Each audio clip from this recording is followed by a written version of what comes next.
নতুন রাজনৈতিক দলগুলোর নিবন্ধনের জন্য নির্বাচন কমিশনে আবেদন করেছিল 144টি দল। তবে প্রাথমিক বাছাইয়ে কোনো দলই নিবন্ধনের শর্ত শতভাগ পূরণ করতে পারেনি। এদের মধ্যে গণঅভ্যুত্থানে নেতৃত্ব দেয়া ছাত্র নেতাদের রাজনৈতিক দল জাতীয় নাগরিক পার্টি অন্যতম। দলটি 25 উপজেলায় প্রয়োজনীয় 200 জন ভোটারের স্বাক্ষর সংগ্রহ করতে ব্যর্থ হয়েছে এবং আবেদনে বেশ কিছু ত্রুটিও রয়েছে। ইসি তাদের এসব ত্রুটি সংশোধনের জন্য 15 দিন সময় দিয়েছে। ইসির সিনিয়র সচিব আক্তার আহমেদ জানিয়েছেন, নিবন্ধনের জন্য প্রয়োজনীয় শর্ত পূরণে সব দলেই তথ্যের ঘাটতি রয়েছে। এই ঘাটতি পূরণে 15 দিনের সময় দিয়ে চিঠি পাঠানো হচ্ছে।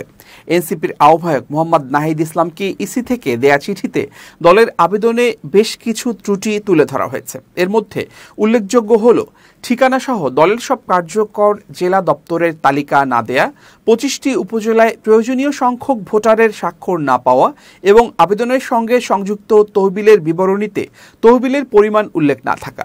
এছাড়াও দলের গঠনতন্ত্রেও ত্রুটি রয়েছে। চিঠিতে বলা হয়, দলটির গঠনতন্ত্রে কেন্দ্রীয় সংসদীয় বোর্ড কর্তৃক প্রার্থী মনোনয়ন চূড়ান্ত করার বিধান নেই এবং দলের প্রধানের প্রত্যয়নপত্র সংযুক্ত করা হয়নি।